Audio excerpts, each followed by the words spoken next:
folks, hope you all are doing well. I'm Karan Bandal from Econosite, and in this video we'll look at two different countries and the success they are seeing in two different sectors.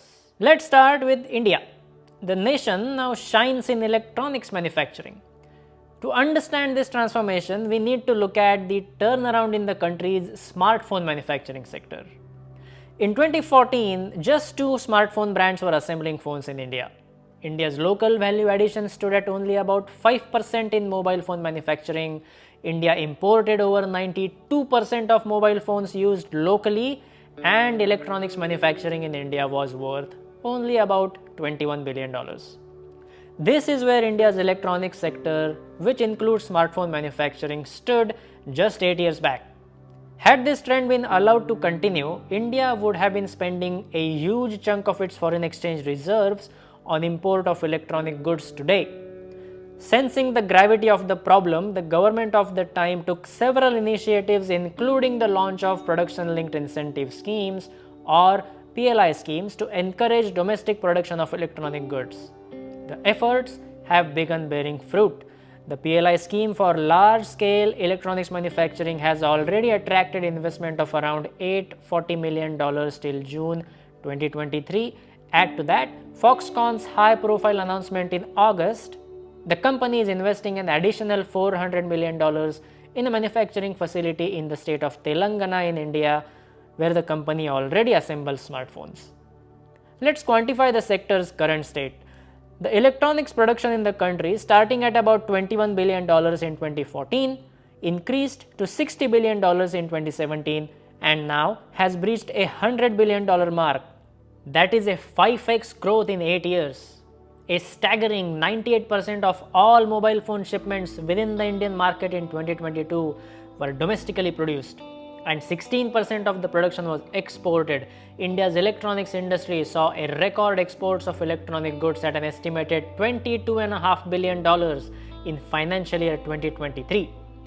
India went from importing almost all its mobile phone needs to producing a surplus in just 8 years. About 200 smartphone brands are now assembling phones in India. Also, India's local value addition in mobile manufacturing has gone up to above 15%. All these developments have catapulted India in the list of top 3 smartphone manufacturers, that is China, India and Vietnam.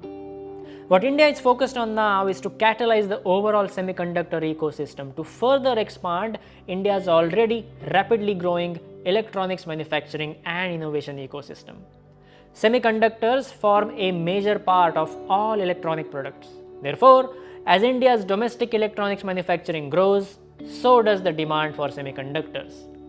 At present, India lacks the ability to produce semiconductors locally. As a result, semiconductor chips worth $15.8 billion were imported in financial year 2023. So, the Indian government has approved the Semicon India program with a total outlay of around $9.2 billion to develop the semiconductor and display manufacturing ecosystem in the country. Time will tell if this scheme achieves the same level of success in encouraging local semiconductor manufacturing as the PLI scheme has done for smartphone manufacturing. Now, let's move on to China and its success in the passenger vehicle exports. Two nations come to mind as leaders when it comes to passenger vehicle exports: Germany and Japan. Car enthusiasts around the world, when they think of cars, they tend to fall in one of the two camps.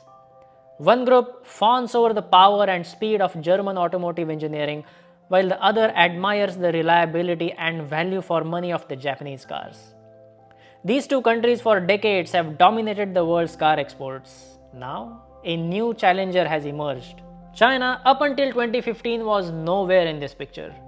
In 2015, China exported under 375,000 cars a year, fewer than India and about as many as Germany and Japan shipped in a single month. But in around 2020, a switch flipped. China's car exports took off. In 2022, China exported more than 7 times the vehicles it did in 2015. And for the first half of 2023, it has already shipped nearly 2 million cars. That is, this year, China is on course to export more than 10 times the vehicles it did in 2015. So what is contributing to China's success in this area? Number 1. Investment in the EV technology.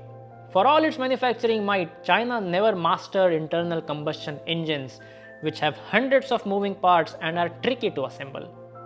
Then came the battery-powered vehicles. These are mechanically simpler and easier to build. Chinese state invested in the EV technology an estimated $100 billion between 2009 and 2019. Today, battery-powered vehicles account for 20% of car sales in China and 33% of their exports, leaving Germany and Japan in the dust. Number 2. Western brands in China. China's nascent auto industry mainly exported to poor countries, but now many Western consumers are buying Chinese-made cars for the first time. Surge in China's car exports to Australia and Spain are a prime example of this shift. But many of these exported cars are Western branded. Roughly 10% of vehicles exported in 2022 came from Tesla, an American electric car brand. MG, which started as a British brand, and Volvo, a Swedish car maker, are now owned by Chinese companies. These well-known brands make up a large chunk of the cars sent overseas. And number 3, Russia-Ukraine war. This war has turbocharged Chinese exports to Russia. Chinese rivals captured the market share in Russia as most Western car makers ceased their Russian operations once the war began in February 2022. In the first half of 2023, more than 10% of China's car exports have gone to Russia, worth $4.5 billion. And just in the month of July of this year, Chinese cars accounted for nearly 80% of the Russian car imports. China's export juggernaut looks unlikely to slow soon, but there are still speed bumps ahead. China's homegrown brands are still relatively unknown in the West. And Chinese EV makers may be chalking up big sales, yet few are making money. The industry is propped up by state subsidies that have recently been renewed after slowing sales growth. In summary, whether it is electronics manufacturing in India or EV manufacturing in China, it appears that state support is vital for a sector to take off in a nation. What we'll have to see though is that once the state support is taken out, PLI schemes in case of India, subsidies in China, whether these sectors sustain themselves and continue to grow. I hope you found this analysis interesting. I'll speak with you again next week. Until then, take care.